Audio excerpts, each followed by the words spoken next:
Hello guys, magandang hapon. Magandang gabi dyan sa Pinas. Ito, magluluto tayo ng gata. Gata. O anong kalalabasan?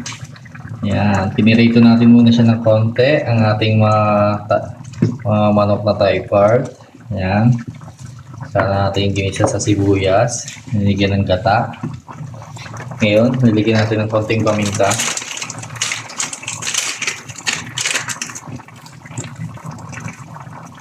Ayan, konti lang. Para may konting anghang. Gawin natin.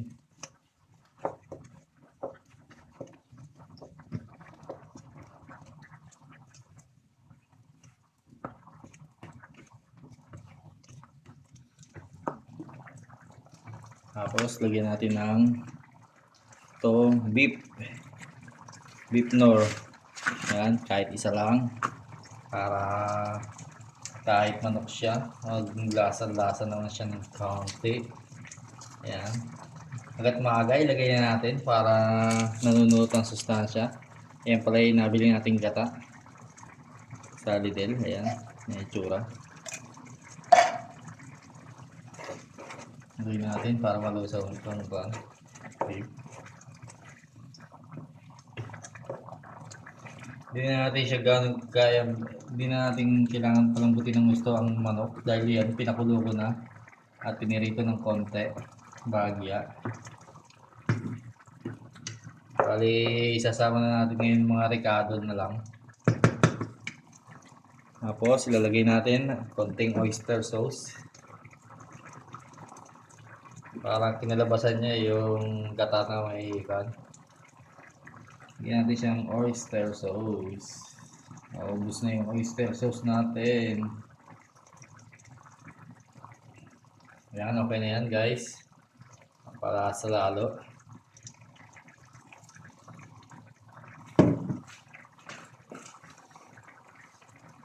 Haluin natin ulit ng konti.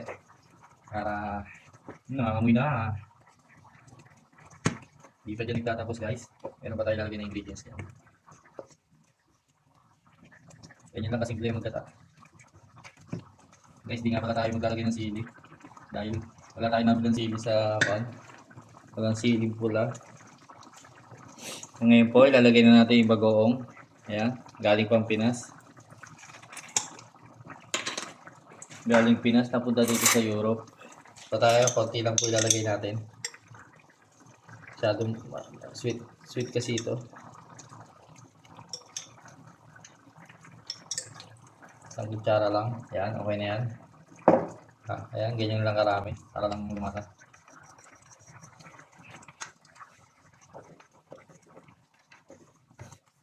Naluto na yan guys. Super level lang naman yan.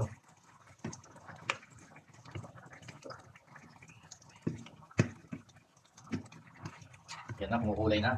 Kumukulay na sa gata. Amoy na bagoong. Pinata sa bagoong. Alam nyo, Bicol Express ha. Tingnan natin sa bago. Paano mamalat kasi. Panalo. Hindi pa dyan nagtatapos guys. Ito na yung pampinali natin. Lalagyan natin yung chili paste. Wala tayong nabiling sili. Ito na ang pampanghang. Lagyan na natin lahat. Dahil paubos naman na. Ayan, lagyan na natin. Para may tapon na itong lalagyan. Ayan. Ang pinali guys. Ayan. Tapon na natin itong lalagyan. Dito ang lata ng gatas. Excuse me. Nabahing na tayo guys. Ayan na.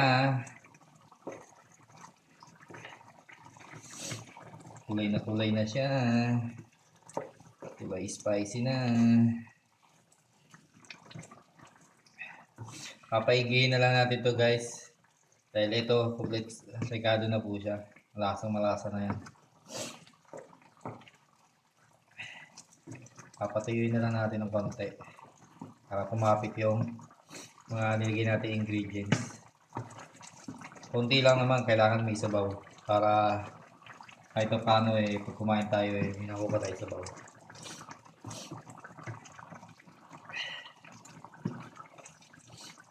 Ayan o. Iban natin.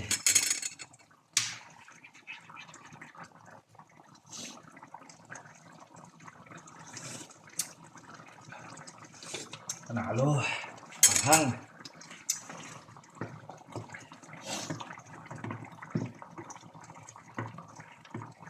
Guys, yan ang pinakasimpleng luto lang. Gata, bagoong, nor, paminta, sibuyas. Ayan o. Ay, sarap.